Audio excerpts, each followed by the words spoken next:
ukuvuga ngo rero bwana Riyo yego n'ubundi ngira ngo byakomeje wenda kugenda bigarurwaho guhera ku munsi w'ejo ndetse n'ejo bundi mu ijoro bw'intare za Sarambwe zasohoraga itangazo yuko zemeye guhagarika imirwano yego ariko ndashaka kukubwira ko igisirikare cya leta ya Congo FARDC bigendanye n'imitegurire y'amwe mu basirikare kuva kuri etamajoro kurenda ugera ku bari ku rugamba ahangaha ubwo ndavuga nk'abari mu rugamba barimo Masunzu Lieutenant General Masunzu, harimo abakoloneli batandukanye, harimo n'abandi bose bari kwatendinga urugamba. Ndakumenyesha yuko ikigaragara ikintu cyo kuva ku izima bwana Riyo cyananiranye, ntabwo bava ku izima, barashaka kugaba ibitero bakaraha ubutaka. Yego. Mu masaha y'ejo ku mugoroba wa joro igisirikare cya leta Congo FARDC cyumvikanye n'ubundi kirimo kirarasa hafi hirya cyangwa se wavuga hino wenda ku baturutse hano Goma, hino y'ikibuga cy'indege cya Kavumu. Bavugaga yuko ngo intare za Sarambwe bashaka kuzirukanka kugira ngo bazikure mu micuruzire strategique iri hariya, ishobora kuzatuma igihe cyose baba bahagurukije indege ishobora kuba yaraswaho. Yego. Ni imirwano mu by'ukuri bari kugenda bazana mu rwego rwo gushakisha amayira yo kurira n'ubundi bagana Kivu y'Amajyaruguru, dore ko bamwe mu bazalendo batangiye no guca Ruhinga nyuma. Ubwo bakaba hari abari mu misozi itegamiye yewe na za Minova iyo ngiyo, ariko mu by'ukuri hari n'ubundi mu bice intare za Sarambwe zitaherereyemo. Yego. ubwo rero urumva bwana Riyo turacyafite ikintu cyitwa impungenge zo ku rwego rwo hejuru ku bijyanye n'uko imirwano idashobora kuba yagira gute yahagarara.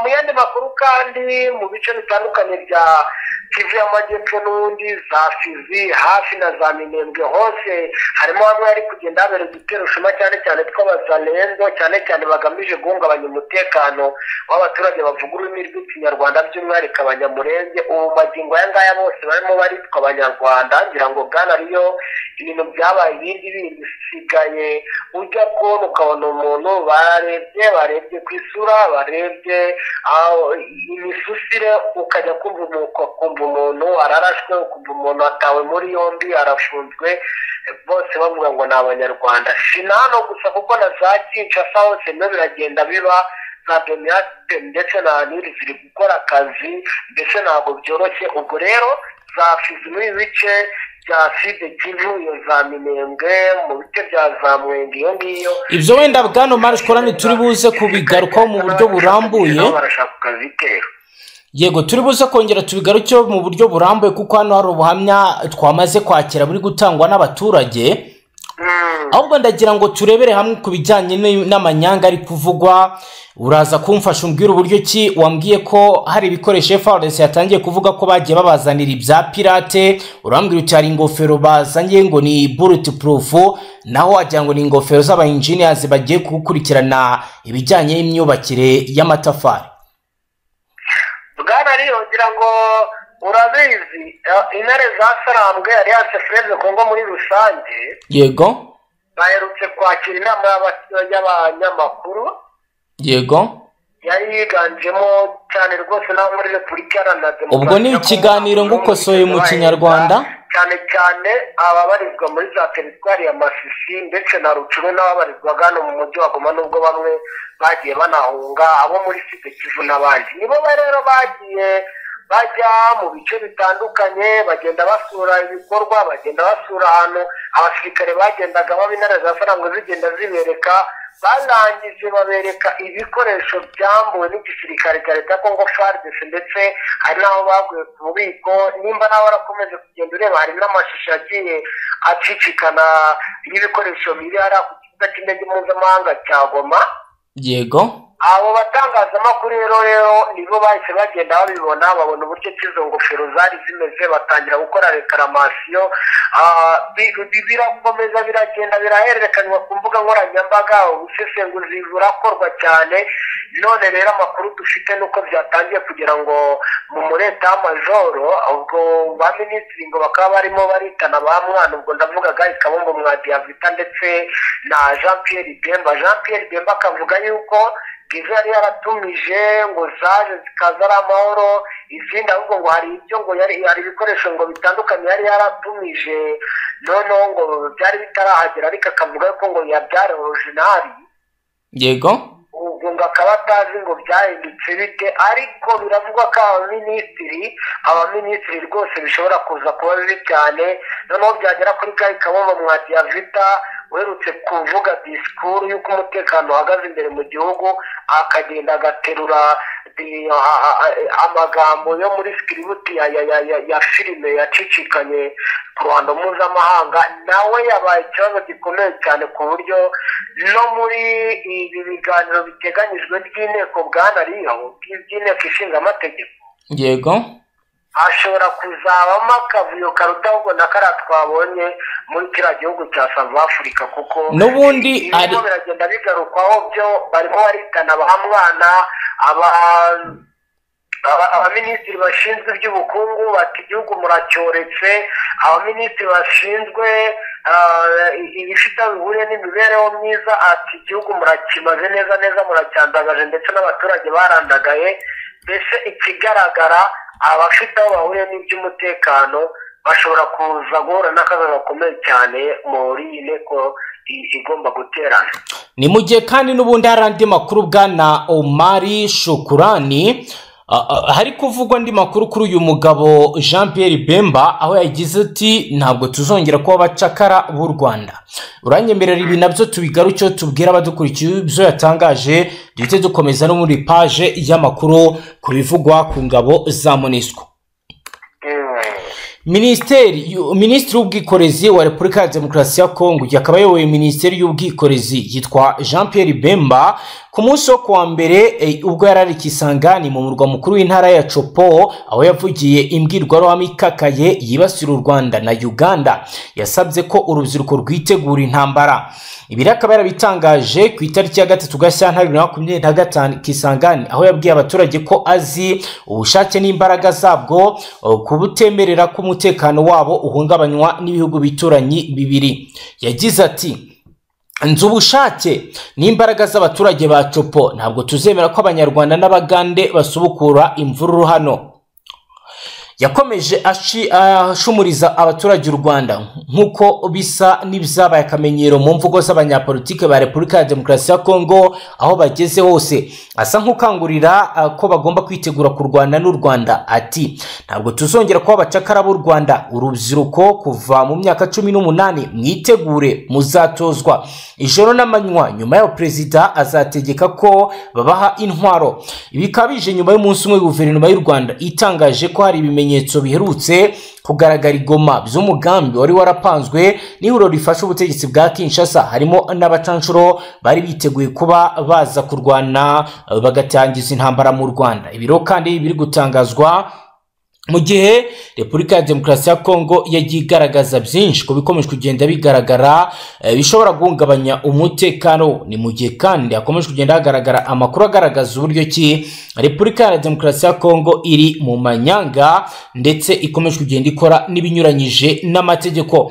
N'ubundi reka tubihuze n'ibijyanye n'abadepite ndetse tubabwire n'uburyo Repubulika ya Demokarasi ya Kongo ikomeje guhura n'uruva gusenya. Amakuru aravuga ko abadepite Afurika y'Epfo batanyuzwe n'ibisobanuro by'umugaba mukuru w'ingabo z'icyo gihugu General Rudizani Panhwanya wabwiye ko imirambo y'abasirikare b'icyo gihugu baguye mu mirwano mu burasirazuba bwa Repubulika ya Demokarasi ya Kongo izavanwayo kuri uyu wa gatatu ku itariki ya 5 Gashyantare 2025, byerekana ko ibintu bidashoboka kuko ikibuga cy'indege cya Goma gifunzwe n'inzira bahawe n'u Rwanda bakaba barayanze. Ibi bikaba byagarutsweho ku munsi w'ejo ku itariki ya 4 Gashyantare 2025 ubwo Minisitiri w'ingabo wa Afurika y'Epfo Anjia n'umugaba mukuru w'ingabo zabo General Rudizani bari imbere ya komisiyo ifite inshingano mu mutekano n'abahoze mu ngabo ndetse na komisiyo y'ingabo bababwira uko ikibazo cy'umutekano cyifashe mu burasirazuba bwa Kongo ndetse n'imibiro y'abasirikare b'icyo gihugu boherejwe mu butumwa bwa Samidiarasi. Abajejwe igihe imirambo y'abasirikare baherutse kugwa ku rugamba umutwe wa 23 warwanganyemo n'ibiro ry'ingabo za leta bazagarurirwa mbere yuko wigarurira umujyi wa Goma izagezwa mu gihugu cyabo kugira ngo ikingurwe mu cyubahiro. Umugaba mukuru w'ingabo yasubije ko izahagera ku wa gatatu ku itariki ya 5. Ati ku kijyanye n'ikibashijwe ngo ni ryari tuzabona imirambo y'abacu, ndasubiza mu nteruro imwe, ni ejo. Depite Clare ntiyanyuzwe n'icyo gisubizo, avuga ko umugaba mukuru w'ingabo asa n'uri kubakinisha cyangwa kubabwira ibidashoboka kuko iyo mirambo idashobora kuva i Goma aho abasirikare babo bari kandi ikibuga cy'indege gifunze. M23 ari ikigenzura yagize ati ikibuga cy'indege cya Goma cyarafunzwe, abasirikare ba Afurika y'Epfo ntibashobora kuva i Goma. Ibyo ni ukuri. None ni gute tugiye gukuraho imirambo y'abasirikare bacu? Simbizi, ariko General yatubwiye ngo bizaba ejo, tuzaba tureba. Ni mu gihe niho yongereho ko n'u Rwanda rwabahaye uruhushya rwo gukoresha ikibuga cy'indege cyabwo kugira ngo babashe gukura abo basirikare baguye ku rugamba muri Repubulika ya Demokarasi ya Kongo, ariko abayobozi babo barabyanze. Ati Perezida Paul Kagame yahaye Afurika y'Epfo uruhushya rwo gukoresha inzira yo mu Rwanda, ariko Afurika y'Epfo ibibona nk'agasuzuguro, ihitamo kudakoresha ayo mahirwe. Nta mashanyarazi ahari mu buruhukiro bw'imirambo batanze, none yatangiye kubora. Ni ishavu ku miryango ndetse no ku gihugu cyacu cyose. Uyu depite wari wariye Karungu yakomeje agira ati moteri yo mu buruhukiro yashizemo amavuta, abakomeretse ntibakiri kubona ubuvuzi. Ikindi gikomeye ni uko abasirikare ba Afurika y'Epfo barigoma no mu burasirazuba bwa Kongo bagoswe na M23, ntabwo bemerewe kugeraho bajya cyangwa kubona ibyo kurya.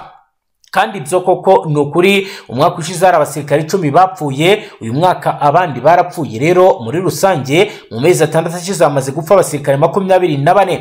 Abadepite bagaragaje ko batanyuzwe n'ibisobanuro bahawe n'abayobozi, bavuga ko kohereza abasirikare muri Repubulika ya Demokarasi ya Kongo byari bimeze nko kubaroha, kuko amasezerano y'ubutumwa abari bagiyemo uko ari gufasha leta ya Kongo kurwanya imitwe yitwaje intwaro. Abagize inteko nshingamategeko ya Afurika y'Epfo basabye abayobozi barimo Minisitiri w'Ingabo n'umugaba mukuru w'ingabo kwegura, kuko bigaragara ko ntacyo bari gukora mu gihe abasirikare b'icyo gihugu bari mu kaga mu burasirazuba bwa Repubulika Iharanira Demokarasi ya Kongo. Bwana Marsh kwa rero ngayo nguko twabonye amashusho agaragaza abasirikare ba MONUSCO bari kwambuka, bari gusakwa n'inzego z'umutekano z'u Rwanda, by'umwihariko Polisi Nationale. Ibi bimeze gute? Aba basirikare ba MONUSCO bagiye mu karuhuko, bataye akazi bakoraga? Amakuru ufite nayahe? Ikigaragara bwana rero ni uko ibintu biri diplomatike zitafasha hanze mu buryo tubona twese ngo dusobanukirwe ikiri kujya mbere. Yego, ariko icyo nakubwira, hari ibihugu byinshi bibona neza yuko igisubizo cya mbere ari ukuvana ingabo mu burasirazuba bwa Repubulika Iharanira Demokarasi ya Kongo, kubera ko ikigaragara bwana riyo Tshisekedi n'ubuyobozi bwe bakomeje kurambirana, bakomeje kurambira abayobozi. Inama zose bagirwa, imiryango mpuzamahanga iri kuvuga gusaba ibiganiro, ariko nta munsi n'umwe Tshisekedi ajya agaragaza yuko byibura azanagerageza n'umunsi bari mu biganiro. Rero ikigaragara bwana rero bishobora kuba byatangiye gutera uburakari ibihugu bitandukanye bifite ingabo hano muri Repubulika Iharanira Demokarasi ya Kongo, kuko by'umwihariko nk'ubu iyi MONUSCO, yego, iyo nta nubwo yari ikiraswaho, ahubwo yafatwaga nk'abatabazi nyine. nta foto nta cyabaye. Tandukana n'abandi bakubeshya ngo barafotora, ugane Verite Pictures. Muri Verite Pictures dufitiye serivisi zose zigendanye na kamera wakenera. Dufotora ubukwe, live streaming, dufata ibiganiro byo kujya kuri YouTube, dufata filime ndetse n'izindi serivisi zose wakenera zigendanye na kamera. Dufata ibirori ibyo ari byo byose mu mihango igiye itandukanye. Muri Verite Pictures tugane tubigukorere neza. Dukorera mu ntara zose z'u Rwanda, abari mu mujyi wa Kigali tubutse ko tubafitiye igabanyizwa rya 15%. Ifoto, video ni kimwe mu rwibutso rutazasibangana, uzereka umwana wawe rw'ibirori wigeze kugira. Nta handi bagukorera video nziza n'amafoto uretse muri Verite Pictures. Ukeneye zimwe muri serivisi dutanga, waduhamagara kuri 079 20 70 85 8. You are welcome in Verite Pictures. We are number 1. Intare z'amafaranga zafatanya nk'abatabazi, zabagezagaho abasirikare bashatse kumanika amaboko badashaka kujya mu ntare za Sarambwe gutyo bafashaga nibo bafashaga izi ngabo za SADC ariko hari bamwe batangiye gutaha bigaragare rero ko ntabwo ari ukujya gufata akaruhuko bwanariye ahubwo ikigaragara hari ibihugu bimwe na bimwe byatangiye gufata umurongo wo gucyura ingabo zabo kuko izi ngabo zabo mu magingo aya ngaya yego usibye no kuba zivugana n'amatelefone bakavugana n'abayobozi babo bakavugana na Kinshasa wenda mo gake ariko ubundi bari hano ku butaka bwa Repubulika Iharanira Demokarasi ya Kongo iby'ibanze badashobora kubibona muri Goma niho ndi kuvuga badashobora kubona kominikasiyo ya kiyobozi nyine bigaragara ko ari abasirikare baba bari mu gihugu mu buryo bwemewe ishwi data bahari mu buryo bwo kwiyeranja intare za Sarambwe ntabwo zibitayeho zihangayikishijwe n'abaturage zihangayikishijwe n'abasirikare babo ngira ngo nimba barabibonye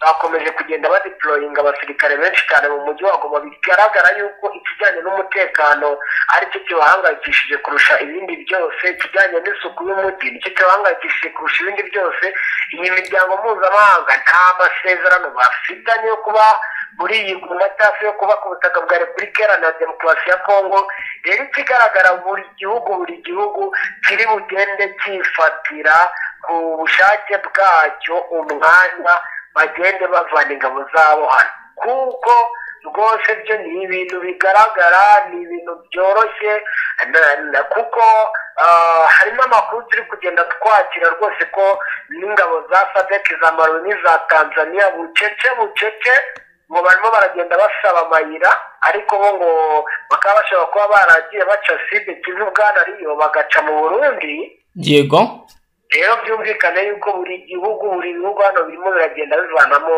abantu babo ubonye ko Bukavu bavanyeyo abakozi ba UN rero bumva ibihugu birimo biragenda bivana abantu babo bwanariyo hano muri Repubulika Iharanira Demokarasi ya Kongo ibintu byarahindutse mu buryo bugaragara yego bwana Marshkwani n'ubundi tukiri mu ntara Kivu y'Amajyepfo reka tunyuze amaso ku buhamya buri gutangwa n'abaturage ku mirwano ikomeje kubera Ifizi ubwo turaza tugana ku musozo nawe ubwo uraza kutubwira kuzo tutaba twibutse kukubazaho uduhe idonido reka rero tuje Ifizi ni mu karere ka Fizi mu ntara ya Kivu y'Amajyepfo ahakomeje kuvuga imirwano ikaze hagati y'inyeshyamba za Mai Mai ku bufatanye n'ingabo z'Urundi n'umutwe wa Red Tabara urwanya ubutegetsi bwa CNDD-FDD mu Burundi. Iyi ni imirwano yatangiye ku cyumweru ikaba yarakajije umurego kugeza mu gitondo cyo kuwa kabiri aho bivugwa ko ibitero bikomeye byagabwe ku birindiro bya Red Tabara biherereye ahitwa Bibwe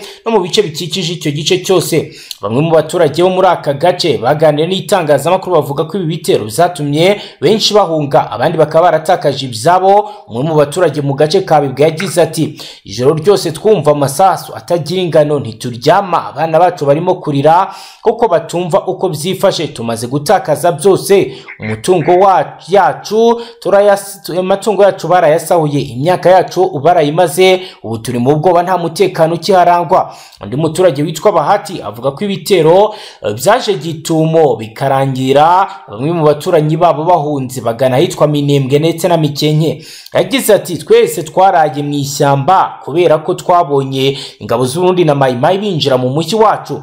Turasaba amahanga kudufasha kuko ubu tubarababaye cyane. Uretse ubuhungiro ari n'abavuga ko abarwanyi bakoze ibikorwa byo gusahura no gukubita abaturage batashoboye guhunga. Umuturage wo mu bwoko bw'abapfurero we yagize ati bafashe neza zacu inkoko n'amasaka twari twahinze barayatwaye ubu rero turi mu nzara ikomeye.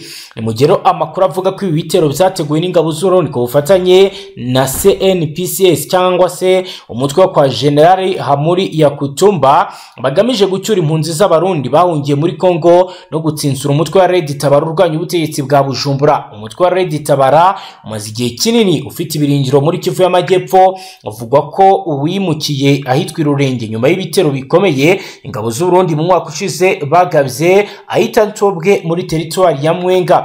Mu gihe rero bamwe mu bahunze imirwano hari abandi basanzwe ari impunzi z'abarundi bavuga ko bumva bahangayikishijwe n'ibitero ihora muri utu duce. Umugore witwa Mama Jeanne waturutse mu Burundi mu mwaka wa 2015 yagize ati nataye umugabo wanjye ubwo twahungaga imirwano, sinzi aho ari ubu. Nari natangiye kubona amahoro hano, ariko none nasanze ntaho twakwihisha.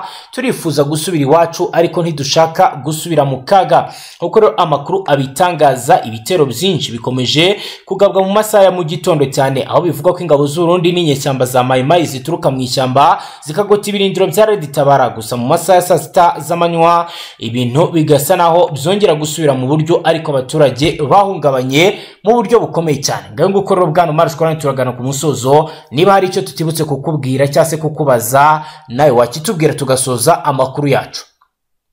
Umuyandi makuru yo turakomeza kugenda tubikusanya, wenda mu masaha ari imbere turasubira, ariko ndakubwira ko igisirikare cya leta gikomeje kwikusanya mu buryo butandukanye, cyane cyane mu bice bya Beni, mu bice bya Ituri, mu ntara mbese zikikije ibi bice byagiye bifatwa, uturere dukikije ahangaha bagiye bafite. Kandi rero bakomeje kugenda habamo ikijyanye n'imyitozo, ikijyanye ndetse no kwikusanya mu buryo butandukanye, ari nako bagenda barundirwa ibikoresho. Za kajugujugu zirimo zirarandinga umunsi ku munsi zizana ibikoresho, cyane cyane ibikoresho byo kuzaha urubyiruko, kuko n'amagingo ayangaya Tshisekedi n'abamufasha bose baracyumva yuko ngo urubyiruko rusanzwe rwose rutazi n'ibintu biva naho bigana ngo bashobora kuzabita urufundira cyangwa se abashobora kuzabafasha mu rugamba igihe cyose. Yego bwana Omar Shukran, reka dusoreze aha ngaha tugushimire cyane. Murakoze cyane bwana. Bitewe n'ahantu agaciro hafite, cyane cyane bitewe n'abantu bahahurira, hagiye hari ikintu cyitwa umutekano, hagiye hari ikintu cyitwa umutekano ku rwego rwo hejuru. Yego bwana Omar Shukran, rero ndagira ngo unyemerere tubwire abadukurikiye ibijyanye n'iyi nama igiye guhuza uruhande rwa East African Community ndetse na SADC, aho tugiye kurebera hamwe ibigiye kuba ndetse nuko gahunda zipanze. Ubwo turagaruka n'ubundi tujya Side Kivu tubwira ibyo kwa Hamuri wamaze gutera ubwo abanyamurenge ko agiye kubamerera nabi abahora M23. Perezida wa Tanzania Samia Hassan agiye kwakira inama y'abakuru b'ibihugu by'umuryango uhuza ibihugu bya Afurika y'Amajyepfo SADC ndetse n'umuryango wa Afurika y'Uburasirazuba East African Community, iziga ku mutekano muke uri mu burasirazuba bwa Repubulika Iharanira Demokarasi ya Congo. Inama yemejwe ko izaba ku wa gatandatu ku itariki ya 8 mu Gashyantare 2025, kazitabirwa n'abaperezida batandukanye bagize iyi miryango, kazabanzirizwa n'inama y'abaminisitiri b'ububanyi n'amahanga izaba kuwa gatanu. Iyi nama ni icyemezo cyafatiwe mu nama ya SADC igira ya 24 yabaye ku itariki ya 31 Mutarama 2025, aho yari yabereye iharare muri Zimbabwe. Bikaba rero byaravuzwe ko ubu busabe bw'umuryango wa East African Community yabaye ku itariki ya 29 Mutarama 2025, nayo ikaba yari yarahuje abakuru b'ibihugu n'abagize iza guverinoma. Mu muhate wo gukemura amakimbirane y'intambara ibera muri Repubulika ya Demokarasi ya Congo, Perezida William Ruto uyoboye umuryango wa East African Community yemeje ko ku wa gatanu w'iki cyumweru i Dar es Salaam muri Tanzania hazateranira inama idasanzwe izahuza imiryango y'ibihugu bya East African Community ndetse na SADC. Perezida Ruto yemeje ko kuba abategetsi barimo Samia Suluhu Hassan wa Tanzania ari nawe uzayakira Perezida Tshisekedi Chilombo wa Repubulika ya Demokarasi ya Congo, Paul Kagame w'u Rwanda, Cyril Ramaphosa wa Afurika y'Epfo, Kaguta Museveni wa Uganda, Hassan Mohamud wa Somalia n'abandi bazitabira inama. Bizwi ko Perezida wa Angola João Lourenço yagerageje gukemura amakimbirane hagati y'impande zihanganye mu burasirazuba bwa Congo, ariko ntacyo byigeze bigeraho kugeza ubu. Ubundi kandi Perezida Felix Antoine Tshisekedi Chilombo na mugenzi w'u Rwanda Paul Kagame baheruka guhurira muri iki kibazo mu kwezi kwa 9 umwaka wa 2022, aho bari bahujwe na Perezida Emmanuel Macron w'Ubufaransa i New York iruhande rw'inama rusange ya UN. Bose bari bitabiriye. Ahanini Kinshasa ishinja Kigali gufasha umutwe mu 23. Ubutegetsi bwa Kigali nabwo bugashinja ubwa Kinshasa gukorana byafi n'umutwe wa FDLR urimo abasize bakoze jenoside yakorewe Abatutsi mu Rwanda mu 1994, kandi ibirego by'impande zombi byemezwa ko ari ukuri n'inzobere z'uyu muryango w'abibumbye. Kimwe cyo haba u Rwanda ndetse na M23 ntabwo bemera ibivugwa na Kinshasa. Nyamara kandi mu nama ya SADC iheruka hagaragajwe ko impande zose zirebwa n'intambara ibera mu burasirazuba bwa Repubulika ya Demokarasi ya Kongo zigomba kwisunga inzira y'ibiganiro hashingiwe ku masezerano y'u Rwanda ku ngabo za Loni ziri mu butumwa bwo kugarura amahoro muri Repubulika ya Demokarasi ya Kongo MONUSCO n'ubundi buryo bushobora gufasha mu kugarura amahoro muri aka gace. Ariko kandi umuryango wa SADC wikomye u Rwanda urushinja gutera inkunga umutwe wa 23. Uyu mutwe ugashinjwa kwica abasirikare ba Afrika y'Epfo bagiye kurwana ku ruhande rwa leta ya Kinshasa. Minisitiri w'ububanyi n'amahanga w'u Rwanda Olivier Nduhungirehe aherutse gutangaza ko SADC yashinje ingabo z'u Rwanda ibintu bitari byo ndetse bidashobora no kwihaganirwa, cyane cyane ko bije bikurikira ibimaze iminsi bitangazwa na leta ya Afrika y'Epfo nayo ishinja u Rwanda ibinyoma. Nduhungire yagize ati uretse ko muri iriya nama ya SADC hari ibintu bavuze bidashobora kwihanganirwa by'ibinyoma byambaye ubusa byo kuvuga ngo RDF iri muri Kongo bikaba ariyo yishe abaturage b'abasivili. Ivyo bibaye mu gihe umutwe wa 23 watangaje agahenge, aho rero wabishyize mu itangazo washyize hanze uvuga ko ugiye guhagarika intambara. Mu itangazo uyu mutwe wasohoye wavuze ko udafite intego yo gufata Bukavu n'utundi duce, gusa ntibizwi ko aka gahenge uyu mutwe wakumvikanyeho n'uruhande rwa leta bahanganye. Aka gahenge uyu mutwe ugatangaje mu gihe mu cyumweru gishize havuzwe imirwano ikaze aho yarimo ibera mu bice byo muri teritwari ya Karehe muri Kivu y'Amajyepfo. Uyu mutwe kandi washinje ingabo za leta FARDC gukoresha indege ku kibuga cy'indege cya Kavumu no kurandurayo no kuba baragiye babangamira abaturage.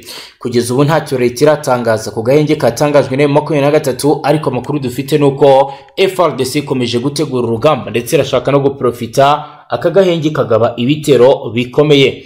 Ngaho gukorera Bwana Omar Shukrani wakomeza utubwira n'andi makuru. No kuvango Bwana ariyo ubwo rero muri Sud Kivu. Yego. Sud Kivu ntabwo ibintu wavuga ko bimeze neza rwose, kubera yuko harakomeje n'ubundi kugenda hakwirakwira amakuru y'uko intare za Sarambwe zenda kwinjira muri ibi bice, ngira ngo babizi ko bari baratakiye mu bice bya Karehe, bigaragara neza yuko bidasubirwaho benda gufata neza ikibuga cy'indege mpuzamahanga, ikibuga cy'indege cya Kavumu. Yego. Ngira ngo kandi wumvise ko intare za Sarambwe zanarangije kwemeza yuko igisirikare cya leta ya Kongo FARDC bakibujije kugaba ibitero gikoresheje indege ndetse no gukomeza gukoresha hariya baharundarunda intwaro zo kugaba ibitero mu basivile. Yego. Ibi rero nibyo byari byakomeje kugenda byitwazwa n'abazalendo ndetse na bamwe mu bashyigikiye igisirikare cya leta ya Kongo FARDC. Yego. Ariko usanga kenshi na kenshi bagendera muri bya bintu by'amacakubiri. Ubu rero ngo harimo harategurwa n'ubundi ibijyanye no kugirira nabi abamayimayi, bari gutegura ibijyanye no kugirira nabi abanyamurenge. Gusa mu makuru dufite ni uko twirwaneho nayo ngo iri tayari, ndetse kandi batangiye nabo kwitegura urwo rugamba ndetse no kureba uburyo ki bashobora kuza kugira gute gusubiza inyuma ibi bitero.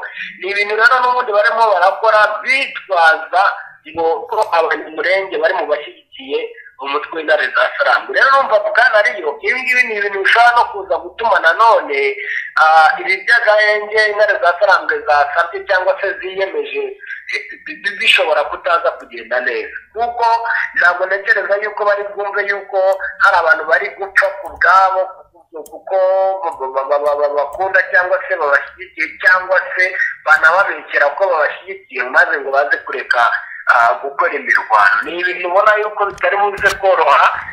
Dutegereje kugenda tureba, kuko n'igisirikare cya leta nacyo ubwacyo gikomeje kugenda kigaragara cyane rwose mu bijyanye no gutegura imirwano rwose mu buryo bugaragara. Rero ibikoresho biri kugenda birundwa hirya hino, birumvikana rero ko ni ukubihanga amaso naho ubundi rwose nta kindi kintu wategereza ngo ube wakibona. Bagano Mark Kwanero, nyakubahwa Perezida wa Repubulika y'u Rwanda Paul Kagame yavuze ku by'amabuye y'agaciro igihugu cye gishinjwa kwiba. Umukuru w'igihugu cy'u Rwanda Paul Kagame yagaragaje ko Afurika y'Epfo n'ibihugu bimwe byo ku mugabane w'Uburayi ari byo bizungukira cyane mu bucukuzi bw'amabuye y'agaciro yo muri Repubulika Iharanira Demokarasi ya Kongo. Biro nibyo Paul Kagame yagarutseho ku munsi w'ejo ku itariki ya 3 Gashyantare 2025 ubwo yari andimo mu kiganiro yagiranye na CNN. Umunyamakuru wa televiziyo ya CNN yabajije ikibazo Perezida w'u Rwanda agira ati, koko u Rwanda rukura amabuye y'agaciro yo mu bwoko bwa koruta muri Kongo? Undi nawe yamusubije ko ibyo bihabanye n'ukuri ngo kuko u Rwanda rufite ibirombe rucukuramo ayo mabuye. Perezida Paul Kagame yanasabye umunyamakuru kuzaza akamwereka aho u Rwanda rucukura aya mabuye, aho yagize ati, ndagutumiye uzaze nkwerekeho ducukura koruta.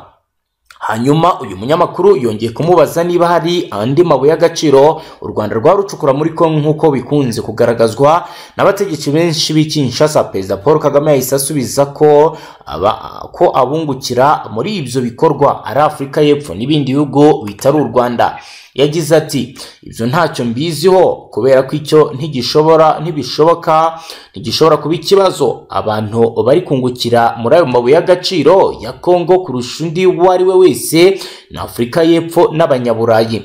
Guverinoma y'u Rwanda igaragaza ko munsi y'ubutaka bwayo harimo toni miliyoni 112 z'amabuye y'agaciro yo mu bwoko butandukanye afite agaciro karenga miliyari 154 z'amadolari, kandi ko ubushakashatsi bugikomeje. Ni mu gihe kandi ubushakashatsi bwakozwe muri 2017 bwagaragaje ko u Rwanda ruhari uduce 52 turimo amabuye y'agaciro, aho utugera kuri 37 yacukurwamo, ariko utundi 10 tukiri gukorerwa igenamigambi kugira ngo hacukurwe. Igihugu cy'u Rwanda gifite amabuye y'agaciro mu butaka bwarwo atandukanye, ndetse kuri ubu rufite inganda zitunganya amabuye y'agaciro, harimo rero n'izagiye zigaragara ko zagiye zikora neza ku ruhando mpuzamahanga. Ngayo nguko rero bwana Omar Shkwani, ngayo nguko mbere yuko tujya ku byo Kiliziya Gatolika yasabye Kisekedi Chilombo kubirebana n'icyazana ituze. Urumva ko ibintu ntabwo byoroshye bwana Riyo, ibintu ntabwo byoroshye kabisa, kuko numva hari byinshi biri gukomeza nyine kugenda bigaragaza ko igihugu cy'u Rwanda kiri gusobanura nyine bitandukanye n'ibyo isi yibwira cyangwa se bikomeza kumva bikomeza gukwirakwizwa na guverinoma ya Repubulika Iharanira Demokarasi ya Kongo. Rero dukomeje paji y'amakuru yacu bwana Omar Shkwani. Abakuru ba Kiliziya Gatolika n'Abaprotestant muri Repubulika ya Demokarasi ya Kongo batangaje ko bashyigikiye Perezida Kisekedi mu mushinga wo gusohora ingorane mu gihugu, aho bagize bati, twafashe iya mbere, ntabwo ari we wabidusabye, dutegura uyu mushinga none uyu munsi twaje kumushyikiriza kandi yawakiriye abyitayeho cyane. Ni byatangajwe na Musenyeri Donatien Nshore wo ku ruhande rw'inama nkuru Gatolika ya Repubulika ya Demokarasi ya Kongo. Cardinal Frodoli Ambongo yavuze ko nk'abashumba batewe impungenge kandi bahangayikishijwe n'ibyo abavandimwe bari kunyuramo. Yagize ati, nibyo abavandimwe bacu babayemo mu burasirazuba bw'igihugu. Kiliziya Gatolika muri Repubulika ya Demokarasi ya Kongo yagiye inenga ko ubutegetsi bwa Kinshasa bukemura ikibazo cy'intambara mu burasirazuba bwa Kongo. Cardinal Frodoli Ambongo yagiye yumvikana nenga haba intwaro, abasivili ndetse n'imitwe yitwaje intwaro bagiye bakoresha ku rugamba. Ibi byatumye mu mwaka ushize Ambongo arebana nabi n'ubutegetsi, kandi ubushinjacyaha buvuga ko agomba gukurikiranwa mbere y'uko ahura na Perezida Kisekedi. Amaze kuvugana baganiriye ibintu bisobanutse. Kuri ngoro biragaragara ko iyi Kiliziya Gatolika ndetse n'abihaye Imana bakorera imirimo itandukanye muri iki gihugu basaba Kisekedi kuba yarangiza ikibazo. Ngayo nguko rero bwana Mari wakomeza tubwira n'ibindi. Mu yandi makuru rero bwana Riyo, hakomeje kugenda kandi hagaragara ibikorwa bitandukanye by'ubugizi bwa nabi mu bice bitandukanye by'igihugu cya Repubulika Iharanira Demokarasi ya Kongo. ngira ngo nimba bakomeje kugenda ukurikirana bwana Riyo, wabonye yuko ibihugu bimwe byatangiye gukura cyangwa se kugira inama abaturage babyo kugira ngo bahave, wenda tugenda mbere no ku itangazo ryasohowe na ambasade ya Leta Zunze Ubumwe za Amerika. Yego, ibi ngibi rero bwana ni ibintu bikomeje gufata intera, kuko abaturage bakomeje kugira ikintu cyitwa uburakari bwo ku rwego rwo hejuru. bigaragara ko mu by'ukuri bwana Riyo benshi nyine cyane cyane barimo barabishingira ku bijyanye n'umutekano muke mu burasirazuba bwa Repubulika Iharanira Demokarasi ya Kongo. yego, bamwe bakavuga yuko Kinshasa, ubutegetsi bwa Kinshasa bwarangaye ku rwego rwo hejuru, ibibazo by'umutekano muke bakabirebera ndetse ntibagire n'ikintu babikoraho, kugeza ubwo ngo abantu bakomeza gupfa ari benshi, uburyo umujyi ntabwo bakomeza gufatwa mu gihe bakabaye bagira gute bajya mu biganiro kandi ibintu bikagenda neza. rero abenshi baravuga bati ni igihe noneho kigeze kugira ngo duhaguruke tubwire igihugu uko cyakabaye kigenza ibintu, ndetse benshi bahangayikishijwe no kubona ngo n'umujyi wa Bukavu nawe ufatwa. kugira ngo urabizi neza ko Bukavu nayo ni umujyi, nawe ni umurwa mukuru w'intara Kivu y'Amajyepfo, ni umujyi uriya munini cyane ndetse ukorerwamo ibikorwa byinshi. kugira ngo urabizi ko kugeramo hari imipaka ibiri n'ubundi ku Rwanda na Repubulika Iharanira Demokarasi ya Kongo. iyo yose rero iri gukora, bafite rero impungenge y'uko ngo byagenda nk'uko n'ubundi kuri Goma byagenze, hakagira ibigenda bipfa cyangwa se byangirika. abantu rero hose Kinshasa bari gukomeza nabo rwose kubivuga, babigarukaho bavuga bati igihe kirageze kugira ngo igihugu kigire umutekano, kigire amahoro, bitewe n'uko Tshisekedi we ngo babona ko nta gahunda afite yo gusubiza ibintu ku murongo. kugana na guverinoma y'u Rwanda isaba ko abo bakozi barunyuzwamo. Ibyo rero bikaba bibaye mu gihe umutwe mu 23 wamaze kwigarurira ibice byinshi byegereye intara ya Kivu y'Amajyepfo mu ntera nto winjira mu mujyi wa Bukavu. Imirwano yerekeza mu ntara ya Kivu y'Amajyepfo ikaba yaratangiye nyuma y'uko ku itariki 26 Mutarama 2025 M23 yigarura umujyi wa Goma. Ku itariki ya 31 Mutarama nibwo umuyobozi mukuru ushinzwe ibikorwa byo kubungabunga amahoro mu muryango w'abibumbye Jean Pierre Lacroix yatangaje ko umutwe mu 23 wakomeje imirwano werekeza mu mujyi wa Bukavu, umurwa mukuru w'intara ya Kivu y'Amajyepfo. U Rwanda ruheruka kwakira abakozi ba Loni bakoreraga mu mujyi wa Goma bahangayikishijwe, bakaba rero bararuhungishijwemo banyuze ku mupaka uhuza u Rwanda ndetse na Repubulika ya Demokarasi ya Kongo mu karere ka Rubavu. Bagejejwe i Kigali aho bahawe ubufasha bw'ibanze, aho bakiriwe muri Kigali Play Stadium mbere yo koherezwa muri hoteli aho bagombaga kuruhukira bakazakomeza urugendo rwabo. Icyo gihe hakiriwe abakozi barenga 1800 n'imiryango yabo. Uretse abo bakozi ba Loni banyujijwe mu Rwanda, bahunze imirwano y'ingabo za Repubulika ya Demokarasi ya Kongo FARDC ndetse n'ihuriro ry'abarwanyi ba FDLR bari kurwana bafatanyije kugira ngo bahashye M23. Hari kandi abacanshuro abanyaburayi bo muri Romania barunyijijwemo ndetse n'ingabo za FARDC zahungiye mu Rwanda nyuma yo gukubitwa n'uyu mutwe wa M23. Ni mu gihe rero andi makuru akomeje kugenda agaruko ndetse kuri ubu ngubu yamaze kuba yatangazwa nuko umutwe wa 23 watangaje ko wafashe agahenge mu rwego rwo korohereza abakeneye ubutabazi kugira ngo babuhabwe. Mu itangazo ryashyizwe hanze kuri uyu wa mbere ku itariki ya 3 Gashyantare 2025, umutwe wa 23 watangaje ko wahagaritse imirwano guhera ku itariki ya 4 Gashyantare 2025 kubera impamvu zirebana n'ibikorwa by'ubutabazi. Rikomeza rigira riti ihuriro rya Alliance Fleuve Congo riramenyesha ko bitewe n'ingaruka z'ibikorwa by'ubutegetsi bwa Kinshasa ku baturage itangije igihe cy'agahenge biratangira ku itariki ya 4 Gashyantare 2025 kubera impamvu z'ibikorwa by'ubutabazi. M23 yamaganye ibitero by'ingabo za leta FARDC bakomeje kugaba bakoresheje indege za gisirikare ku kibuga cy'indege cya Kavumu, bakarasa ibisasu aho bagize bati byica bagenzi bacu mu turere twabuhoye. uwo mutwe kandi watangaje ko udafite gahunda yo gufata umujyi wa Bukavu cyangwa ibindi bice ibyo ari byo byose, ariko ko ufite inshingano zo kurinda abasivili. Akaba rero ari byo batangaje mu gihe urugamba rwari rumaze kuba rwakomera cyane. Iri huriro kandi ryakomeje gusaba ingabo za SADC ziri mu butumwa ko zava muri ubu butumwa kuko zirimo gukora ibintu bidafite agaciro. M23 yatangaje ko nyuma y'uko ku itariki ya 23 yigarura umujyi wa Goma ndetse no ku itariki ya 31 Mutarama nibwo umuyobozi mukuru ushinzwe ibikorwa byo kubungabunga amahoro mu muryango w'abibumbye Jean Pierre Lacroix yatangaje ko umutwe wa 23 ukomeje imirwano werekeza i Bukavu, umurwa mukuru w'intara ya Kivu y'Amajyepfo. Bivugwa kandi ko uwo mutwe wari uri hafi kugera mu mujyi wa Bukavu, nubwo rero wahisemo guhagarika imirwano ku itariki ya 3 Gashyantare 2025. Kandi abakozi b'umuryango w'abibumbye rero nibwo bahunze nk'uko twabibabwiye. Bikaba rero bigaragaza gahunda ihari ijyanye n'imirwano, aho rero kuri ubu bigaragara ko kagombye kugira igikorwa mu maguru mashya.